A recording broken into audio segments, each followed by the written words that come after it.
A special purpose grand jury in Fulton County, which investigated interference in the 2020 election in Georgia, recommended 39 indictments, according to a 23-page report released today.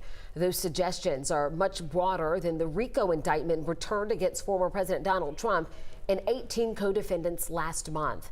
The grand jury recommended indictments against the former president, but also South Carolina Senator Lindsey Graham and former Georgia Senators David Perdue and Kelly Loeffler.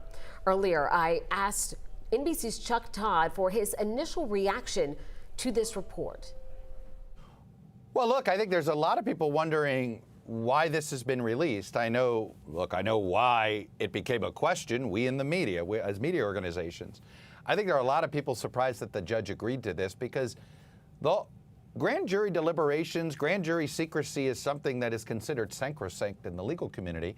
And at the end of the day, one of those reasons is that an accusation isn't supposed to be a conviction, right? And so obviously she didn't think she had enough evidence to indict those extra politicians that were recommended in the indictment, Graham, Loeffler, and Perdue in particular, right?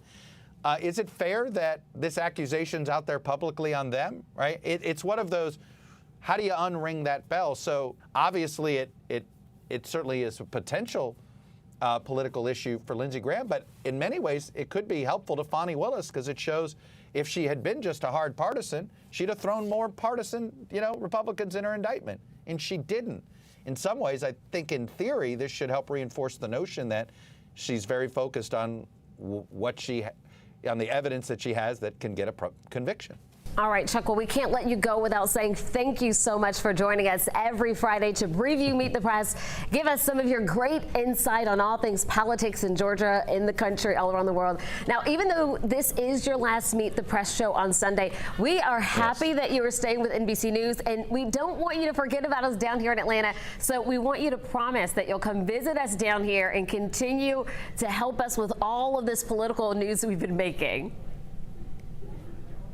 Honestly, I'll be there sooner than you think. That's the whole joy of this new gig I'm going to do, which is get out of Washington and go to these battleground states and talk to the voters that are going to be making these decisions. And there's no battleground state that is easier for me to get to and I enjoy going to than the state of Georgia.